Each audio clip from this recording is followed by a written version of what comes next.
Traders, இந்த வீடியோல எதை பத்தி பார்க்க போறோம்னா, புல்லிஷ் கேண்டில் என்ன, பியரிஷ் கேண்டில் என்ன, அந்த கேண்டில்ஸ்டிக்கை பத்தி ஒரு பேசிக்கான விஷயம் தான் இந்த வீடியோல பார்க்க போறோம். இந்த கேண்டில்ஸ்டிக்கை பத்தி பேசிக் தெரியாம நீங்க பார்த்தீங்கன்னா ட்ரேடிங் பண்ணவே முடியாது.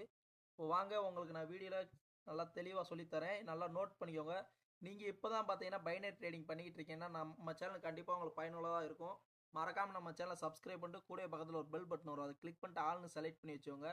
இப்போ வாங்க நம்ம இப்போ வீடியோக்குள்ள போயிடலாம். இப்போ ஃபர்ஸ்ட் பார்த்தீங்கன்னா நம்ம புல்லிஷ் கேண்டில் என்னன்னு பார்த்துடலாம். அதுக்கப்புறம் பார்த்தீங்கன்னா பியரிஷ் கேண்டில் பத்தி பார்ப்போம்.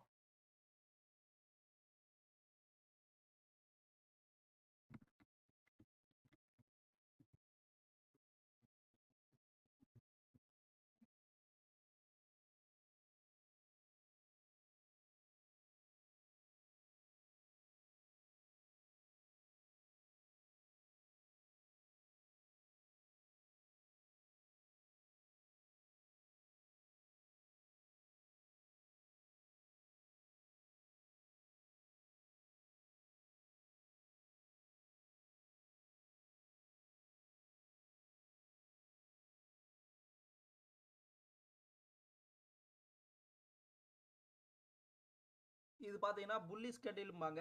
இதுக்கு பார்த்தீங்கன்னா இன்னொரு பேர் பார்த்தீங்கன்னா பையர் கேண்டில்பாங்க. இது எதனால பையர் கேண்டில் புல்லிஷ் கேண்டில்ங்கிறாங்கன்னா, இது பார்த்தீங்கன்னா புல்லிஷ்னு எது சொல்றாங்கன்னா, புல் அதாவது பார்த்தீங்கன்னா காளமாடு. காளமாடு எப்பயுமே ஒரு மனுஷனை பார்த்தீங்கன்னா முட்டி மேலே தூக்கி எறியும் பார்த்தீங்கன்னா, அதே மாதிரி தான் இந்த கேண்டிலும் பிரைஸை பார்த்தீங்கன்னா மேலே பார்த்தீங்கன்னா கொண்டு மேலே வரையும் போகும். அதனால தான் பார்த்தீங்கன்னா இதுக்கு புல்லிஷ் அண்ட் பையர் கேண்டில்பாங்க. பிரைஸை பார்த்தீங்கன்னா மேலே கொண்டு போகும். அதனால தான் இது புல்லிஷ் பையர் கேண்டிலுங்கிறாங்க. இப்போ இந்த பையர் கேண்டில் எப்பயுமே பிரைஸை பார்த்தீங்கன்னா கீழே தான் உங்களுக்கு வந்து ஓப்பன் ஆகுமே. இப்போ பார்த்தீங்கன்னா பையர் கேண்டில் எப்பயுமே ப்ரைஸ் பார்த்தீங்கன்னா கீழே தான் உங்களுக்கு ஓப்பன் ப்ரைஸ் இருக்கும். அதோட முடியும் போது பார்த்தீங்கன்னா மார்க்கெட் அப்படியே பார்த்தீங்கன்னா கீழே ஓப்பன் ஆகி மேலே வரையும் ப்ரைஸை கொண்டு போவாங்க. கொண்டு போயிட்டு பார்த்தீங்கன்னா இங்கே பார்த்தீங்கன்னா உங்களுக்கு ப்ரைஸ் வந்து க்ளோஸ் பண்ணிடுவாங்க. மேலே தான் எப்பயுமே க்ளோசிங் ப்ரைஸ் இருக்கும். பையர் கேண்டில் எப்பயுமே கீழே ப்ரைஸ் ஓப்பன் பண்ணி மேலே போய் தான் முடிவடைவாங்களே. இதை நல்லா நோட் பண்ணிக்கோங்க. அப்பனா தான் இந்த இந்த இது தெரிஞ்சா தான் நீங்கள் பையர் கேண்டில்னா என்ன, செல்லர் கேண்டில்னா என்னன்னு அதை பற்றி உங்களால் கண்டுபிடிக்க முடியும். பையர் கேண்டில் எப்பயுமே கீழே ஓப்பன் பண்ணி மேலே போய் தான் க்ளோஸ் பண்ணுவாங்க. ஞாபகத்தில் வச்சுக்கோங்க. இப்போ இந்த குச்சிமா இருக்குல்லங்க, இது என்னன்னு கேட்டீங்கன்னா இது பேர் பார்த்தீங்கன்னா விக்குன்னு சொல்லுவாங்க.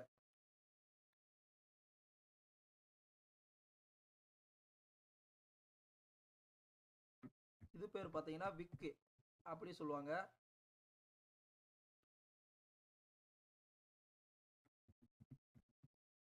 விக்கு. இந்த கட்டமா இருக்கு பார்த்தீங்களா, இது பேர் பார்த்தீங்கன்னா பாடி. பாடின்னு சொல்லுவாங்க. இது கேண்டில்னு சொல்லுவாங்க. இது பேர் பார்த்தீங்கன்னா பாடின்னு சொல்லலாம்.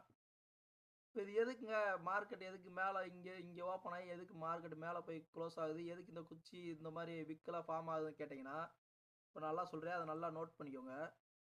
இப்போ பையர் எப்பயுமே கீழே ஓப்பன் பண்ணுறாங்க. கீழே ஓப்பன் ஆகும்போது அன்னைக்கு ப்ரைஸ் பார்த்தீங்கன்னா ஒரு 100 ஓப்பன் ஆகுதுன்னு வச்சுக்கோங்க. 100 ஓப்பன் ஆகுது. 100 மார்க்கெட் ஓப்பன் ஆகி இந்த செல்லர் என்ன பண்ணுறாங்கன்னா மார்க்கெட்டை பார்த்தீங்கன்னா கீழே கொண்டு வராங்க.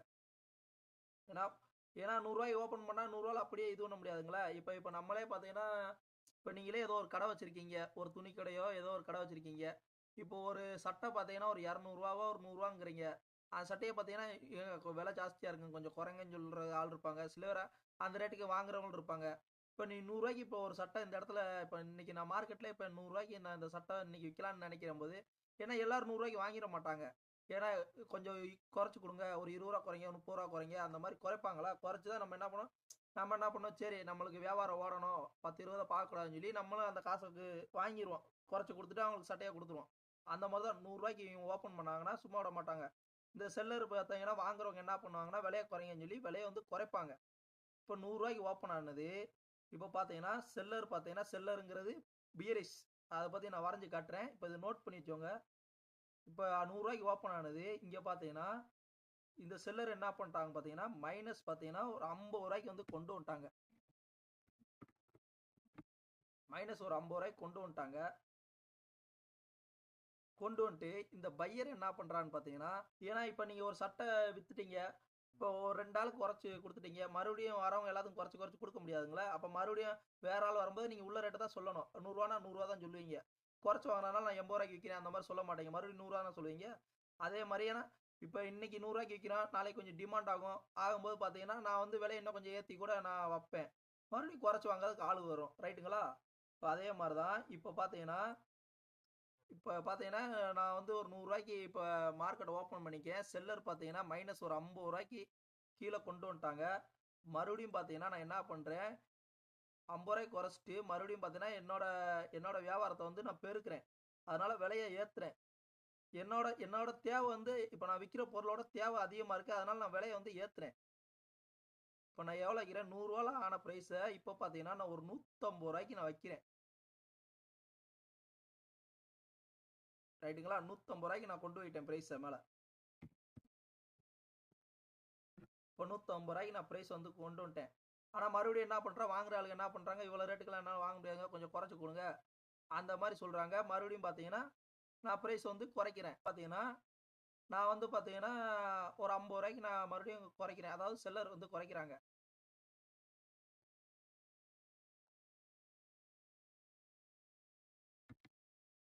ரூ. 50 குறைச்சிட்டு மறுபடியும் நான் இந்த நாளில் நான் முடிவோட போது பார்த்தீங்கன்னா இப்போ நான் ரூ. 100 ஓப்பன் பண்ணி மறுபடியும் பார்த்தீங்கன்னா ரூ. 150 வரையும் மார்க்கெட்டை மேலே கொண்டு போய் மறுபடியும் பார்த்தீங்கன்னா விலையை செல்லர் வந்து குறைக்கிறாங்க. மறுபடியும் அன்னைக்கு நாளில் பார்த்தீங்கன்னா நான் ரூ. 100 பார்த்தீங்கன்னா மார்க்கெட்டை வந்து க்ளோஸ் பண்ணிடுறேன். இதனால தான் பையர் கேண்டிலில் அந்த கீழே விக்குன்னு சொல்கிறாங்க பார்த்தீங்கன்னா, அந்த விக்கு வந்து ஃபார்ம் ஆகிற ரீசன் இது. இது உங்களுக்கு புரியலாட்டி கமெண்டில் இது பண்ணுங்க. நான் இன்னும் முடிஞ்ச அளவுக்கு இதுவே உங்களுக்கு டவுட் வராது. நான் தெளிவாக தான் சொல்கிறேன். டவுட் வந்துச்சுன்னா நீங்கள் கேளுங்க, நான் அதுக்கும் சொல்லித்தரேன். ரூ. 100 பார்த்தீங்கன்னா அன்னைக்கு மார்க்கெட்டை வந்து நான் முடிக்கிறேன். புரியுதுங்களா? எப்பயுமே பார்த்தீங்கன்னா பையர் கேண்டில் கீழே தான் ப்ரைஸ் ஓப்பன் பண்ணி மேலே கொண்டு போவாங்க. இப்போ இது எப்படிங்க, இப்போ இந்த மாதிரி பெரிய கேண்டிலாக இருந்தால் கண்டுபிடிச்சிடும், இப்போ இந்த சின்ன கேண்டிலாக இருக்கிறது எப்படி கண்டுபிடிக்கிறது அப்படின்னு கேட்டிங்கன்னா, இப்போ உதாரணத்துக்கு மார்க்கெட் பார்த்தீங்கன்னா ஒரு 0 ஒரு 12க்கு ஆரம்பிக்குதுன்னு வச்சுக்கோங்க. 12க்கு ஆரம்பிக்குது. இப்போ மேலே பார்த்தீங்கன்னா 0 ஒரு 13க்கு முடிஞ்ச 1 பாயிண்ட் கூட இருந்தாலும் இது உங்களுக்கு வந்து பார்த்தீங்கன்னா பையர் கேண்டில் தான். அதே மாதிரி 1 பாயிண்ட் கீழே இருந்தாலும் இது செல்லர் கேண்டில் தான். நம்ம செல்லர் கேண்டில் பார்க்கும்போது அதையும் நான் தெளிவாக சொல்கிறேன். பையர் கேண்டில் எப்பயுமே கீழே ப்ரைஸ் வந்து ஓப்பன் ஆகி மேலே போய் தான் க்ளோஸ் பண்ணுவாங்க. இப்போ பெரிய கேண்டிலாக இருக்கும்போது நீங்கள் கண்டுபிடிச்சிருங்க. சின்ன கேண்டிலாக இருக்கும்போது அது பையர் கேண்டிலாக என்ன நீங்கள் கன்ஃபியூஷன் ஆகாமல் இந்த சைடில் பார்த்தீங்கன்னா இந்த இது சார்ட்டோட இதெல்லாம் கசடு மாதிரி இருக்கும். அதில் பார்த்தீங்கன்னா உங்களுக்கு அது சைடில் நம்பர் போட்டிருப்பாங்க. அந்த நம்பரில் பார்த்தீங்கன்னா நீங்கள் லைட்டாக அந்த கசடு வச்சு அந்த கேண்டிலேருந்து இப்படி இழுத்து இப்படி வச்சிங்கனாலே உங்களுக்கு ப்ரைஸ் வந்து டிஃப்ரெண்ட் ஆகிருக்கா இல்லாட்டி சேம் ப்ரைஸ் இல்லைக்கான்னு காட்டும். இப்போ பார்த்தீங்கன்னா பையர் கேண்டில் எப்படி கண்டுபிடிக்கிறதுனா, இப்போ 0.12 இருந்து நான் இப்போ லைட்டாக இப்படி இந்த கேண்டில் இப்போ இருக்குன்னா இப்போ லைட்டாக நான் இப்படி வச்சு நாட்டி பார்க்குறேன் எவ்வளோ தூரம் நாட்டிங்கன்னா இப்போ 1 பாயிண்ட் பார்த்தீங்கன்னா எனக்கு 0.13 கூட இருக்குன்னா இது வந்து நான் பையர் கேண்டில் தான் அப்படின்னு சொல்லி நான் முடிவு எடுத்துக்கிறேன். ரைட்டுங்களா? இப்போ வந்து பார்த்தீங்கன்னா நம்ம பியரிஷ் கேண்டில்னா என்னன்னு பார்த்துடலாம்.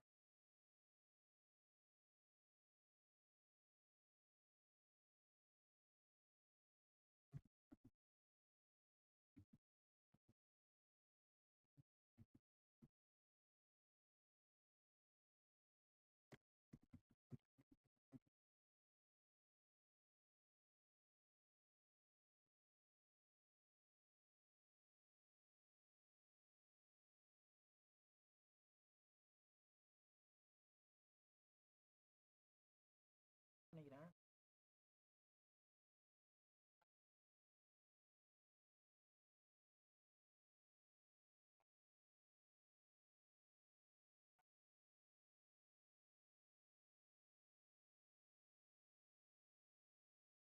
இப்போ பியரிஷ் கேண்டிலுங்கிறப்ப இந்த மாதிரி தான் இருக்கும். இது எதுங்க பியரிஷ் கேண்டில் பார்த்தீங்கன்னா அதாவது பார்த்தீங்கன்னா பனிக்கரடி அதை பார்த்தீங்கன்னா பியரும்பாங்க. இங்கிலீஷில் பார்த்தீங்கன்னா பியரும்பாங்க. இப்போ பார்த்தீங்கன்னா புல்லிஷ் கேண்டில் பார்த்தீங்கன்னா காளமாடு, அதாவது முட்டி மேலே தூக்கும் பார்த்தீங்களா, அதே மாதிரி ப்ரைஸ் வந்து மேலே கொண்டு போகிறது தான் இந்த பையர் கேண்டில் புல்லிஷ் கேண்டிலும்பாங்க. பியரிஷ் கேண்டில் பார்த்தீங்கன்னா அப்படியே ஆப்போசிட்டு, அதாவது பியரிஷ்னா பனிக்கரடி. இப்போ பியரிஷ் கேண்டில் பார்த்தீங்கன்னா யாராச்சும் நம்ம சண்டை சண்டை போடணும்னு நினச்சிருச்சுன்னா யார் என்னன்னு பார்க்காது, முட்டி பார்த்தீங்கன்னா கீழே தள்ளி விட்டுக்கிட்டே இருக்கும். அதே மாதிரி தான் இந்த செல்லர் கேண்டில் ப்ரைஸை பார்த்தீங்கன்னா கீழே வந்து ப்ரைஸ் வந்து குறைச்சி கீழே கொண்டு வந்துக்கிட்டே இருப்பாங்க. இதுக்கு இன்னொரு பேர் பார்த்தீங்கன்னா செல்லரும்பாங்க. இப்போ பார்த்தீங்கன்னா இப்போ இந்த செல்லர் கேண்டில் எப்பயுமே பார்த்தீங்கன்னா ப்ரைஸ் வந்து மேலே தான் ஓப்பன் ஆவாங்க. மேலே ஓப்பன் ஆகி கீழே வந்து க்ளோஸ் அடைவாங்க. ஆனால் பையர் கேண்டில் கீழே ஓப்பன் ஆகி மேலே போய் தான் க்ளோஸ் அடைவாங்க. இப்போ இந்த செல்லர் கேண்டில் பார்த்தீங்கன்னா ப்ரைஸை பார்த்தீங்கன்னா மேலே தான் வந்து ஓப்பன் பண்ணுவாங்க. அன்னைக்குனால ஓப்பன் பண்ணி கீழே வந்து தான் க்ளோஸ் பண்ணுவாங்க. நல்லா கவனிச்சவங்க. பையர் கேண்டில் எப்பயுமே கீழே ஓப்பன் ஆகி ப்ரைஸ் மேலே போய் தான் க்ளோஸ் ஆகும். அதே மாதிரி செல்லர் கேண்டில் எப்பயுமே ப்ரைஸ் மேலே ஓப்பன் ஆகி கீழே வந்து தான் க்ளோஸ் ஆகும். இது நல்லா நோட் பண்ணிக்கோங்க. இப்போ இந்த குச்சி மார்க் பார்த்தீங்கன்னா இது அதே பேர் தான், சேம் தான், அதே தான் விக்கு. இது வந்து பார்ட் 1 தான். பார்ட் 2ல பார்த்தீங்கன்னா உங்களுக்கு கேண்டிலோட விக்கு வந்து விக்கில் யார் யார் இருக்கா, மேல் விக்கில் யார் யார் இருக்கா, அதை பார்த்தீங்கன்னா ஒரு கேண்டிஸ்டிக் சைக்காலஜியை பற்றி உங்களுக்கு நான் வந்து சொல்லி தருவேன்.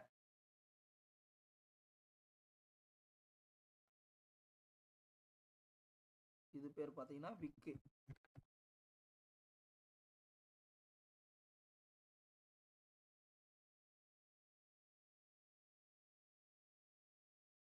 மேலே அதே தான் விக்கு. இது பாடி.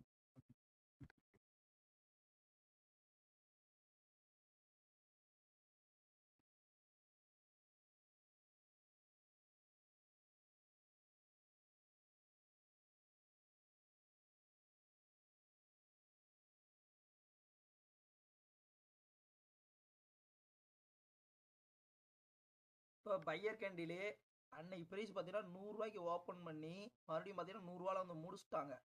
ரைட்டுங்களா? இப்போ இந்த செல்லர் என்ன பண்ணுறான்னு பார்த்தீங்கன்னா பையர் 100 ரூபால க்ளோஸ் பண்ண மார்க்கெட்டை மறுபடியும் பார்த்தீங்கன்னா செல்லர் 100 ரூபால இருந்து மார்க்கெட்டை எடுக்கிறான்.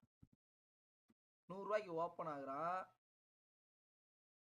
ஓப்பன் பண்ணி என்ன பண்ணுறான்னு பார்த்தீங்கன்னா மறுபடியும் ப்ரைஸை பார்த்தீங்கன்னா ஒரு 150 ரூபா வரையும் மேலே கொண்டு போகிறான். அதே மாதிரி தான் இங்கே மார்க்கெட்டு எனக்கு க்ளோஸ் ஆகுது. அதே பார்த்தீங்கன்னா இங்கே செல்லர் வந்து எனக்கு ஓப்பன் பண்ணுறாங்க. அதே பையர் 100 ரூபாய்க்கு க்ளோஸ் பண்ண சேம் ப்ரைஸில் மறுபடியும் பார்த்தீங்கன்னா எனக்கு செல்லர் வந்து 100 ரூபால ஓப்பன் ஆகுறாங்க. ஓப்பன் ஆகிட்டு பையர் பார்த்தீங்கன்னா ப்ரைஸ் ஒரு 150 ரூபாய்க்கு மேலே கொண்டு போயிட்டாங்க.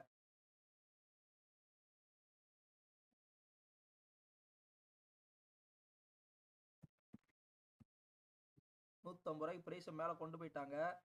அதே மாதிரி இந்த செல்லர் என்ன பண்ணுறான்னு பார்த்தீங்கன்னா ஏன்னா 150 ரூபாய்க்கு கொண்டு போயிட்டா சும்மா விட மாட்டாங்களா, மறுபடியும் நம்ம ப்ரைஸ் வந்து குறைச்சி வாங்குவோம். அப்போ 150 ரூபாய்க்கு இருக்க பொருளை இப்போ சட்டையாக இருக்கட்டும் எதாக இருக்கட்டும் 150 ரூபாய்க்கு வச்சாங்கன்னா இது விலை அதிகம், இதெல்லாம் என்னால் வாங்க முடியாது அப்படின்னு சொல்லி நம்ம மறுபடியும் விலையை குறைப்போம். இந்த செல்லர் என்ன பண்ணுறாங்கன்னா 150 ரூபா வந்து இவ்வளோ தான் எனக்கு வாங்க முடியாதுன்னு சொல்லி ப்ரைஸை இறக்குறாங்க. கடைசியில் பார்த்தீங்கன்னா ஒரு மறுபடியும் ஒரு 150 ரூபா வரையும் ப்ரைஸ் வந்து இறக்கிடுறாங்க. ஃபுல்லாக பார்த்தீங்கன்னா ப்ரைஸ் வந்து குறைச்சிடுறாங்க. ஃபுல்லாக குறைச்சிட்டு மறுபடியும் பார்த்தீங்கன்னா இந்த ரேட்டுக்கெல்லாம் வச்சா எனக்கு கட்டுப்படி ஆகாது அந்த மாதிரி சொல்லிட்டு 150 ரூபாய்க்கு ப்ரைஸ் வந்து கீழே கொண்டு வந்துடுறாங்க. அதே 150 ரூபாய்க்கு ப்ரைஸை கீழே கொண்டு வந்துடுறாங்க. கொண்டு வந்துட்டு இந்த ரேட்டுக்கு என்னால் வாங்க முடியாது, இந்த ரேட்டுக்கெல்லாம் என்னால் விற்றா என்னால்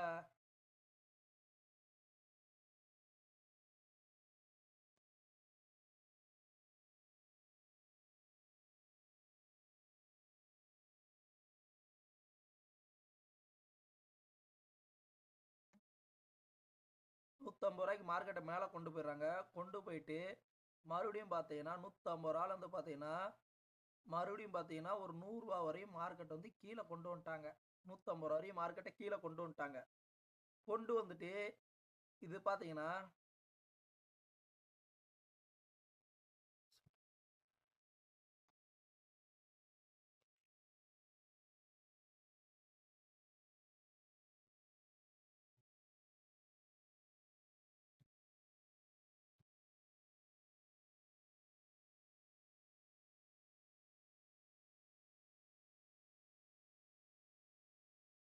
₹150 பையர் கொண்டு போன ப்ரைஸை இவ்வளோ ரேட்டு கொடுத்தா என்னால் வாங்க முடியாது, ப்ரைஸை குறைங்கன்னு சொல்லி நான் முடிஞ்ச அளவுக்கு செல்லர் வந்து குறைக்கிறாங்க. ப்ரைஸை குறைச்சி பார்த்தீங்கன்னா 150 ரூபா வரையும் ப்ரைஸை பார்த்தீங்கன்னா கீழே வந்து குறைச்சி கேட்குறாங்க.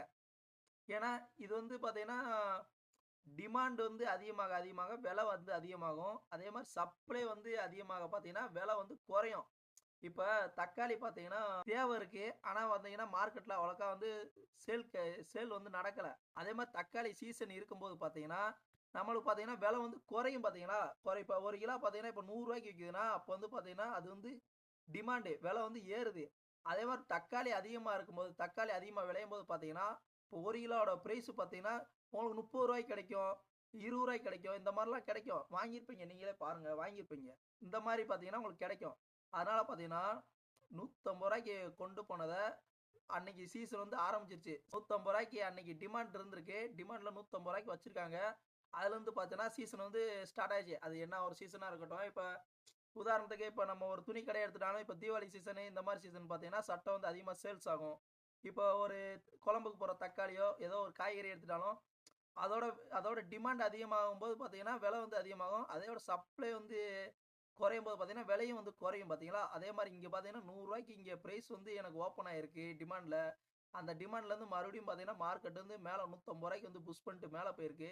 மறுபடியும் பார்த்தீங்கன்னா அன்னைக்கு வந்து பார்த்தீங்கன்னா சப்ளை ஸ்டார்ட் ஆயிடுச்சு. அதனால பார்த்தீங்கன்னா மறுபடியும் பார்த்தீங்கன்னா இவ்வளோலாம் எங்களால் வாங்க முடியாதுன்னு சொல்லி மறுபடியும் பார்த்தீங்கன்னா செல்லர் வந்து கொண்டு வந்துட்டாங்க. பழைய ரேட்டுக்கே பார்த்தீங்கன்னா செல்லர் ரூ. 150 பார்த்தீங்கன்னா ப்ரைஸ் வந்து கீழே கொண்டு வந்துட்டாங்க.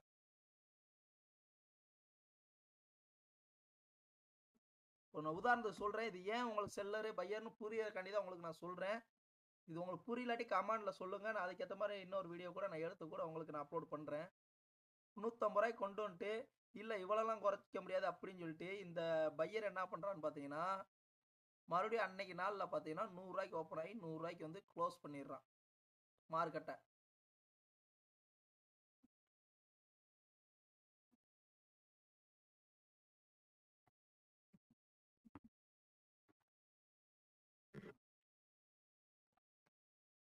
எப்பயுமே பார்த்தீங்கன்னா செல்லர் கேண்டிலோட ப்ரைஸ் பார்த்தீங்கன்னா மேலே ஓப்பன் ஆகி கீழே வந்து தான் க்ளோஸ் அடைவாங்க. அந்த க்ளோஸ் அடையும் போது இப்போ மார்க்கெட் இங்கே இப்போ பையர் ரூ. 100 ப்ரைஸை க்ளோஸ் பண்ணிக்கனா அதே ப்ரைஸில் தான் பார்த்தீங்கன்னா செல்லர் வந்து ஓப்பன் ஆவாங்க. செல்லரோட வேலை என்னது ப்ரைஸ் வந்து கீழே கொண்டு போகிறது. அந்த கீழே கொண்டு வரதுக்கு முன்னாடி பார்த்தீங்கன்னா இந்த பையர் என்ன பண்ணிக்காங்க இந்த ரூ. 100 எங்களுக்கு வச்சா பத்தாதுன்னு சொல்லி மறுபடியும் பார்த்தீங்கன்னா விலையை வந்து அதிகப்படுத்தியிருக்காங்க. ரூ. 150 கொண்டு போயிட்டு மறுபடியும் இந்த செல்லர் பார்த்தீங்கன்னா இவ்வளோ ரேட்டு கொடுத்தா எங்களால் வாங்க முடியாது அப்படின்னு சொல்லி மறுபடியும் பார்த்தீங்கன்னா விலையை வந்து கீழே இறக்கியிருக்காங்க.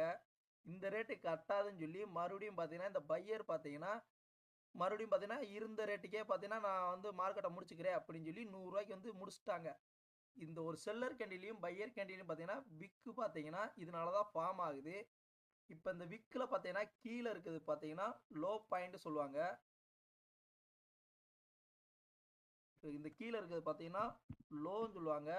அதே மாதிரி மேலே இருக்கிறது பார்த்தீங்கன்னா ஹைன்னு சொல்லுவாங்க.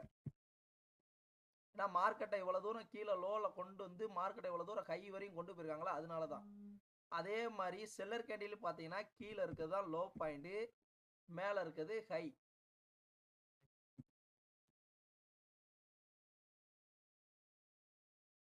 மேலே இருக்குது பார்த்தீங்கன்னா ஹை. இப்போ தெரியுதுங்களா எதனால இது புல்லிஷ் கேண்டில்னு எதனால பியரிஷ் கேண்டில்னா என்னன்னு தெரியுதுங்களா. இப்போ இந்த புல்லிஷ் கேண்டில் இருக்க அதே ஃபார்முலேஷன் தான் இந்த பியரிஷ் கேண்டிலுக்கும்.